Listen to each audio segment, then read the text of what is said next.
কি খবর সবার, চলে আসলাম একটা নতুন ভিডিও নিয়ে। আর এই ভিডিওটার মধ্যে আমি আলোচনা করতে চলেছি তুফান মুভিটা নিয়ে। না, তুফানের রিভিউ করব না, কারণ আমাদের এখানে তুফান এখনও তো রিলিজ হয়নি। যেটা নিয়ে কথা বলবো সেটা হচ্ছে যে অ্যাকচুয়ালি তুফান পশ্চিমবঙ্গে মানে কলকাতাতে কবে রিলিজ হবে, কবে রিলিজ হতে চলেছে সেটা নিয়ে তোমাদের সাথে কথা বলবো। তো যারা যারা কলকাতা থেকে শাকিব খানের ভক্তরা, যারা যারা কলকাতা থেকে তুফান মুভিটা দেখার জন্য অধীর আগ্রহে বসে আছো, তারা অবশ্যই ভিডিওটি দেখো। আর তার আগে তোমরা যদি চ্যানেল নতুন হয়ে থাকো, চ্যানেলটা সাবস্ক্রাইব করে দিও, যাতে প্রত্যেকটা রিভিউ রিয়াকশনস আপডেটস তোমার চ্যানেলের মধ্যে পেয়ে থাকবে। এবং নোটিফিকেশন বেলটা কিন্তু অবশ্যই অল করে দিও, যাতে প্রত্যেকটা ভিডিও তোমরা নোটিফিকেশন পেয়ে যাবে। তো তুফানের কিন্তু অলরেডি বাংলাদেশে রিলিজ কিন্তু হয়ে গেছে, এবং এক সপ্তাহর পরেও কিন্তু বাংলাদেশে ব্যাপকভাবে কিন্তু সাড়া ফেলেছে, এবং মাল্টিপ্লেক্সে কিন্তু মানে 10 দিন মতো হয়ে গেছে। সেখানে কিন্তু প্রত্যেক দিন 55 লাখের ওপরে কিন্তু গ্রস কালেকশন দিয়েছে শুধুমাত্র মাল্টিপ্লেক্স থেকে।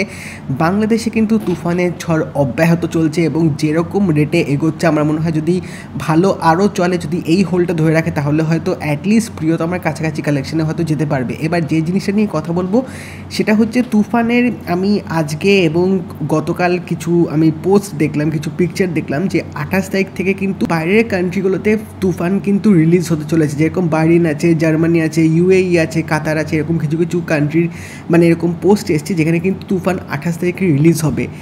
এবার এসবিএফের একটা পেজ আছে, সেখানে একটা পোস্ট হয়েছিল, সেখানে আমি দেখলাম যে তুফান লেখা আছে কামিং সুন, মানে কলকাতায় কবে এখন অবধি রিলিজ হবে সেটা কিন্তু তারা কোনো নির্দিষ্ট এখনও ডেট কিন্তু দেয়নি। বাট প্রথমের দিকে যখন এই মানে রিলিজ হওয়া নিয়ে অনেক যখন কথাবার্তা উঠে এসেছিলো, তখন আমার মনে হয়েছিল যে এই ফিল্মটা হয়তো মানে 28 তারিখে অ্যাটলিস্ট হয়তো রিলিজ হতে পারে, এরকম কিন্তু খবর অনেক উঠে এসেছিলো। আমার এখন মনে হয় সেটা তো হলোই না, কারণ কালকে প্রভাসের big budget pan India cinema কালকে রিলিজ হচ্ছে, এবং কালকে যখন রিলিজ হচ্ছে তখন তো কলকাতাতে তুফানের শো পাওয়াটা একটু চাপ হয়ে যাবে, কারণ এখন অবধি কিন্তু বুমেরাং আর অযোগ্য এই দুটো বাংলা সিনেমা কিন্তু এখানে বেশ দাপিয়ে বেড়াচ্ছে, বেশ ভালো রকম কিন্তু সিনেমাটা চলছে। এবং তার উপর যদি কালকি চলে আসে, তো সেখানে তুফানের স্ক্রিন পাওয়াটা কিন্তু একটু ডিফিকাল্ট হয়ে যেত, এটা আমার মনে হয়।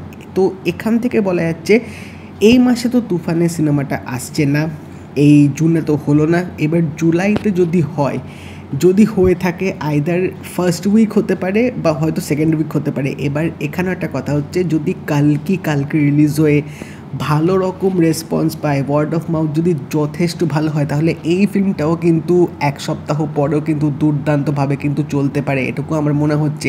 যদিও বা 3 ঘন্টার ওটা সিনেমা, এবং বেশ মিথোলজিক্যাল এরকম জনার অনেক কিছু ওর মধ্যে আছে, কতটা অডিয়েন্সরা কানেক্ট করতে পারবে কতটা পারবে না সেটা ফিল্মটা কালকে রিলিজ হলে বোঝা যাবে। বাট আমার মনে হয় মানে কালকে রিলিজ হওয়ার মোটামুটি এক সপ্তাহ পর হয়তো তুফান আসলেও আসতে পারে। এবার এখানে একটা ব্যাপার হচ্ছে যে ফিল্মটা অনেক কলকাতায় কিন্তু লেট করছে আসতে, কারণ বাংলাদেশে ফিল্মটা আসার পর কিন্তু এত লিক বেরিয়ে গেছে সোশ্যাল সাইটে, এত ছোটো ছোটো ক্লিপ এসে গেছে যে মানে ওগুলো দেখেই মনে হচ্ছে যে তোমরা অর্ধেক ফিল্ম দেখে নিচ্ছ, আর কিছু দেখার নেই। তো এখন অবধি কিন্তু কলকাতার অডিয়েন্স যারা তুফানের জন্য ওয়েট করছে, তাদের মধ্যে কিন্তু সে এক্সাইটমেন্ট আছে এই ফিল্মটা দেখার জন্যে, কারণ যেরকম অডিয়েন্স রিয়াকশান আসছে, যেরকম আমরা সাকসেস পার্টি দেখতে পেলাম, এবং যা সব আমরা মানে জানছি ফিল্মটার যে কালেকশন করছে, সেই সব দেখার পর কিন্তু একটা মানে এক্সপেকটেশনস, একটা মানে ওই এক্সাইটমেন্ট ব্যাপার কিন্তু এখনও আছে। বাট এবার যদি আরও বেশি লেট করতে থাকে, তাহলে হয়তো সেই এক্সাইটমেন্ট লেভেলটা কিন্তু দর্শকদের মধ্যে পুরোপুরি কমে যাবে। আর যদি ড্রপ করে যায়, তাহলে কিন্তু সুড়ঙ্গ যেরকম মানে তাও একটু কলকাতায় কামিয়েছিল, তুফান কতটা সেরকম কামাবে সেটা দেখা ব্যাপার, কারণ টু বি অনেস্ট শাকিব খানের কিন্তু সেরকম ফ্যানবেস এখানে নেই, যেটা আমার মনে হয়। আফরান নিশোর একটা ভালো ফ্যানবেস আছে, যেটা কিন্তু সুড়ঙ্গ মোটামুটি তাও চলেছিল। এবার ওই নিরিখে কিন্তু অডিয়েন্সরা অ্যাটলিস্ট জানতে পেরেছে যে আচ্ছা, সুড়ঙ্গর যে ডিরেক্টর রায়হান রাফি, তারই এরকম সিনেমা মানে তুফান আছে, এবং তুফানে কিন্তু গানগুলো যথেষ্ট সাড়া ফেলেছে, ভালো কিন্তু হিট হয়েছে। মানে এখানকার অডিয়েন্সরাও কিন্তু জানে যে বাংলাদেশে এরকম একটা ফিল্ম চলছে যেটা রীতিমতো কিন্তু ঝড় বয়ে দিয়েছে। বাট এখানে ফিল্মটা কতটা চলবে সেটার জন্য একটা ওপেন উইন্ডো চাই, মানে ফিল্মটা রিলিজ হওয়ার মোটামুটি 1-2 সপ্তাহ অবধি যদি একটা সোলো রান পেয়ে যায়, যদি ওই টাইমে কোনো ফিল্ম না আসে, বড় মানে হাইপওয়ালা ফিল্ম যদি না রিলিজ হয়, তাহলে যদি তুফান এখানে ভালো রকম রেসপন্স পায়, তাহলে কিন্তু ফিল্মটা মোটামুটি চলবে। বাট ওটাই হচ্ছে কথা, কবে ফিল্মটা আসবে।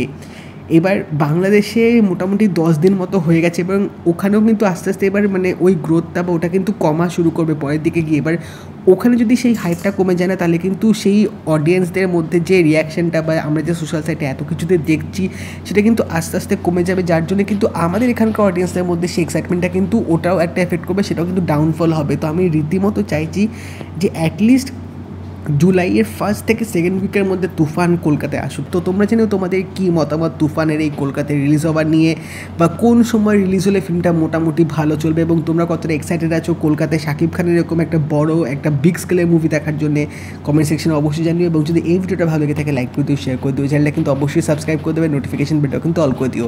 তো দেখা হবে পরের ভিডিওতে, বাই।